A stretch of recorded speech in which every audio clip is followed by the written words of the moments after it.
대한민국의 모든 난이 행복해지는 그날까지. 안녕하세요. 대한민국 최초의 난전문 방송 난 알아야 난 선생 이철입니다. 반갑습니다. 오늘은 제가 호접란에 관련된 영상을 찍습니다. 아주 오래전부터 많이 찍었죠. 호접란에 대해서 영상 많이 찍었는데 오래된 것 같아갖고 간단하게 호접란 꽃대 관련해서 영상을 찍도록 하겠습니다. 그리고 이 영상을 보시면서 무슨 꽃대야, 나는 호접란 키우지도 못하는데 꽃도 못 봤어 이러신 분들은 제 다른 영상을 보여주시고 지금 꽃대를 잘해야 되는지 말아야 되는지 언제 자르는지 왜 자르는지 이런 것들에 대해서 영상을 찍겠습니다. 우선 호접란은 이렇게 보시는 것처럼 호접란은 전 세계적으로 가장 많이 인기가 있는 품종이죠. 그 있는 품종인데 그 이유 중에 가장 큰 이유가 두 가지가 있습니다. 첫 번째는 다양성. 꽃이 종류가 어마어마하게 많습니다. 색깔도 많고 원래 원종 자체는 그러지 않은데 육종을 그동안 많이 거듭하면서 호접란 핑크, 화이트, 옐로우, 다크레드 해서 대륙 계통이 쫙 있고 또 중형 사이즈가 있죠. 중형 사이즈가 11,000원부터 비롯해서 가지치는 중형 사이즈, 소형 사이즈에서 다양하게 육종되어 있는 품종이 있고 그러기 때문에 인기가 있고 그 다음은 개화 조절이 가능합니다. 아무리 난을 많이 키워도 일시적으로 뭐 봄이면 봄, 여름이면 여름, 오로로 다 몰리면 연중 쓸 수가 없죠. 근데 호접란은 일정한 저온 처리를 통해서 꽃을 볼 수 있기 때문에 개화 조절이 가능하므로 연중 365일 동안에 고루 계속 그 시기에 수요에 맞춰서 꽃대를 내서 출하할 수 있기 때문에 많은 농가들한테 재배 품목이 되고 있습니다. 그런데 그럼 이런 호접란을 받았을 때 언제쯤 이제 그럼 꽃을 자르느냐, 꽃은 언제 피느냐?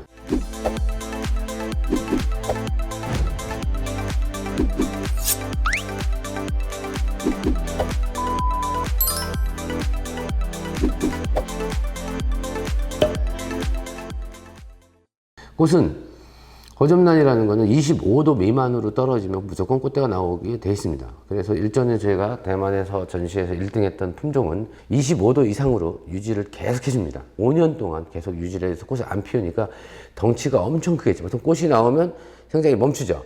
그러면 다 꽃이 질 때쯤 새순이 나오고 또 이게 자라고 하는데 계속해서 순이 나오니까 5년이면 사실 꽃대가 달렸다고 쳤을 때 6년에서 7년 정도 자란 거하고 똑같아요. 엄청난 크기의 호접란이 되고 그거를 저온 처리로 25도 밑으로 떨구죠. 보통은 20도 선 정도가 떨궈서 계속 유지를 하면 꽃대가 커서 자라서 수십 송이 쫙 대만에서 본 거 있잖아요. 쫙 해서 이렇게 키울 수 있습니다. 근데 우리가 이제 가정에서 꽃은 매년 보고 싶죠. 그렇게까지 대회 나가는 거 아니니까. 아니면 나는 집에서 꼭 반드시 그런 엄청난 양의 꽃을 달아보고 싶다 이런 분들은 25도 이상을 유지해야 되기 때문에 요즘같이 난방비가 비쌀 때는 거의 불가능하죠. 그리고 이제 꽃이 폈어요. 폈을 때 언제 잘라주냐, 어디를 자르느냐 이런 부분들은 사실 간단해요. 꽃이 지면 자르는 거죠. 뭐가 어렵습니까? 그 꽃대를 어디 자르냐? 그러면 간단하게 말씀드려갖고 이렇게 꽃대가 있어요. 자, 얘는 화이트 계통이에요. 꽃대는 언제 자르냐면 꽃이 지면 자르는 경우도 있고요. 내가 꽃을 봤는데 이게 너무 봤어 2달, 3달 봤는데 얘들한테 좀 미안한 감정이 들어갖고 그냥 잘라줘야지 이런 경우도 있고 그 다음은 뭐냐면 잎이 상태가 너무 안 좋은 거예요. 뿌리도 안 좋아서 어쩔 수 없이 꽃대가 나왔어. 근데 그럴 때 꽃을 보면 에너지가 꽃으로 많이 가기 때문에 식물의 몸 상태는 더더욱 안 좋아지겠죠. 여성이 임신해서 아이를 낳을 때 체력이 약하면 안 되잖아요. 건강해야지 건강한 아이가 태어나고 또 산모도 건강하고 아이도 건강하듯이 꽃을 낳는 거는 임신해서 아이를 낳는 거하고 비슷하다고 생각합니다. 그렇기 때문에 세력이 약하고 잎이 처지고 뿌리가 썩고 그러면 무조건 그때는 꽃대를 잘라줘요. 어디까지? 바로 여기 요 부위까지죠. 바로 최대한 부위. 마디 맨 아래까지 해서 싹둑 잘라주면 됩니다. 끝. 쉽죠? 근데 이런 경우 있죠. 저희 농원 같은 경우는 지금 보시는 것처럼 저는 호접란을 사서 이런 바구니에다가 3개 정도 넣어놔요. 이렇게 넣어놔요. 심지 않죠. 왜 안 심냐면 심으면 안 좋아요. 이걸 여러 개 심으면 합식하는 건 안 좋아요. 근데 비닐포트에 있는 걸 각자 다 넣어놓으면 각자 자기 구역에서 자라기 때문에 물 관리도 따로따로 하니까 문제가 없으니까 저는 이렇게 포트에 꽂아 놓는데 농원에서는 저는 아무것도 안 해요. 그냥 놔둡니다. 꽃대도 안 잘라요. 그럼 어떻게 되죠? 이렇게 가지가 먼저 나왔던 데서 가지가 말라 들어가죠. 멈춘데. 여기는 사실 가지가 마른 거예요. 이건 다 죽은 거예요, 생장점이. 여기도 보면 여기도 죽었습니다. 이렇게 바삭바삭하죠. 이런 부위는 당연히 잘라줘야 되는데도 불구하고 농원에서 거기까지 손길이 안 다니까 원래 이런 부위까지 잘라주면 깔끔하긴 한데 안 자르죠. 그랬더니 어떤 일이 현상이 일어나죠? 바로 옆에 생장점, 마디마다 생장점이 있는데 거기서 나옵니다. 이렇게 꽃이 나와요. 여기도 보면 또 나와요. 이 마디에서 여기서 자랐던 원마디가 있고 나와서 또 자라고 또 자라서 나오니까 365일 꽃이 피는데 저 같은 경우는 많이 자란 것보다 이렇게 한 송이씩 펴주는 게 되게 좋아요. 농원에서 계속 또 오랫동안 꽃을 볼 수 있고 처음부터 이렇게 많이 쫙 자란 것도 좀 이쁘긴 하죠. 심어서 선물할 때. 근데 그냥 내가 놔두고 볼 때는 한두 송이씩 이렇게 폈을 때가 너무 이쁘기 때문에 놔두는 거예요. 놔뒀더니 세력이 워낙 좋으니까 원래 있던 꽃대 있죠. 거기서도 계속 나왔어요. 1년 동안 나오고 그 밑에 새로운 꽃대가 또 나와요. 이런 식으로. 이건 그 뭐냐면 안 자르고 놔둬도 그냥 나오고 꽃잎이 지잖아요. 이렇게 지면은 따주고 이렇게 따주고 그러면 끝입니다.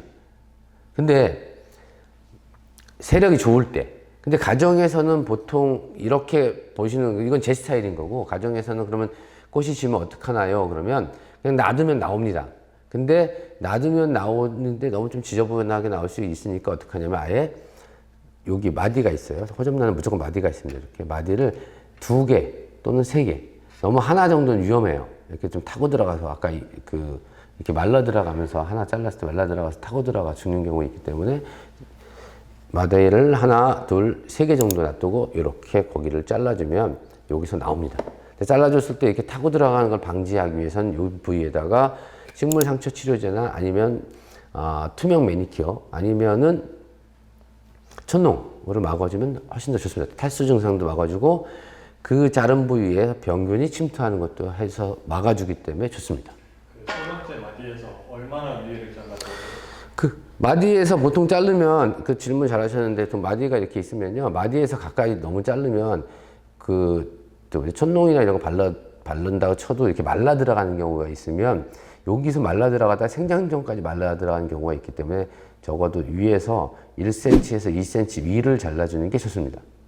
이렇게 위쪽을 잘라줘야지 여기서 안전하게 꽃이 나오고 그 다음에 나는 꽃을 다시 처음부터 끝까지 처음부터 보겠다 그런 경우는 아예 맨 아래쪽을 잘라주면 됩니다. 어렵지 않죠. 다만 내 난이 컨디션이 어떠냐에 따라서 뿌리하고 잎이 안 좋으면 무조건 끝까지 다 잘라주는 게 좋고 그래서 꽃을 정말 좋아하시는 분들은 어느 정도 적당히 보다가 아이 고생했네 하고 꽃을 아예 잘라주는 경우 있습니다. 바닥까지. 그 맨 아래를 자르다는 거는 첫 번째 마디보다 더 밑에를 아예 끝에 꽃대가 나오는 맨 시작했던 그 지점을 아예 잘라버리는 거죠. 그리고 나머지 꽃대 갖고 저희 옛날에 방송에서 보면 꽃대로 새순 만들기라든지 이런 것들을 이용하셔도 되고 번식용으로도 이용하셔도 되는데 문제는 이거는 저는 매번 강의할 때마다 얘기하지만 정답은 없어요. 야생에서 누가 꽃대를 잘라줘요. 그죠? 알아서 쓰들고 또 나오고 또 나올 거 아니에요. 근데 가정에서기 때문에 우리가 재배하고 관리식물로서 키우는 거잖아요. 그래서 꽃을 적당히 봤다가 너무 많이 오랫동안 봤으니까 고생했다 라고 자르고 다음번에 꽃을 보는 경우가 있고 그 다음에 중간을 잘라서 또 연속해서 보는 경우도 있습니다. 그건 필요에 따라서 그렇게 하시면 되죠. 그 다음에 이제 꽃대 자른 후 관리는 일반적인 관리와 똑같습니다. 다만 꽃대가 나와서 꽃대가 자랄 때는 보통 때보다 물을 더 많이 먹어요. 그래서 물이 더 빨리 마를 수 있으니까 물을 좀 더 주는 게 좋고 한 가지 더 팁을 드리면 꽃대가 필 때까지는 호접란은 가장 중요한 게 빛이 세면 무조건 안 돼요. 이 재배할 때부터 LED에서 충분히 가능하고 반그늘 빛이 살짝 들어오는 데서 키우는 게 좋지 빛이 강한 데 나가면 무조건 잎이 노랗게 떨어지기 시작합니다. 대부분 일반 식물이라고 생각하시면 안 돼요. 열대에 가면 우리가 열대에 가면 나무 꼭대기에서 호접란이 붙어 자라잖아요. 근데 쭉 올라가 붙어 자라니까 와 햇빛 꼭대기니까 햇빛이 많겠지 그러지 않아요. 나무 그늘이 있는 사이에서 자라기 때문에 빛은 아주 약해도 충분히 자란다. 호접란은 그리고 추위에 굉장히 약하다. 그렇기 때문에 어떻게 해요? 호접란은 빛이 세지 않은 곳에 두고 키우고 또 꽃이 폈을 때 빛이 많은 곳에 있으면 꽃이 빨리 져요. 등 밑이 있죠. 약간 서늘하고 빛이 살짝 들어오는 데 있으면 꽃이 굉장히 오래 갑니다. 6개월도 가고 7개월도 갑니다. 그 사이에서 충분히 광합성도 하기 때문에 그래서 오랫동안 이렇게 보내면 근데 꼭 호접란이 아니라 어떤 난이라도 카틸리아가 됐든 뭐가 됐든 간에 빛이 약간 적을 때 더 오래 갑니다. 단 그때 통기가 안 되면 문제가 있고요. 통기가 잘 되는 곳에서 하면 되고 호접란 말고 꽃대를 잘라주는 게 뭐가 있나요? 그러니까 꽃대 잘라주면 좋은 것들은 있는데 대부분의 난들은 호접란처럼 이렇게 마디에 생장점이 있는 애들은 없습니다. 호접란 원종이나 아주 특이한 뭐 반다 계열 일부 이 반다하고 호접란하고 그 크로싱한 것 같은 원종이 있습니다. 그런 원종이나 이런 거 빼놓고는 꽃대는 무조건 바닥 밑에까지 잘 잘라준다. 그렇게 생각하시면 되고요.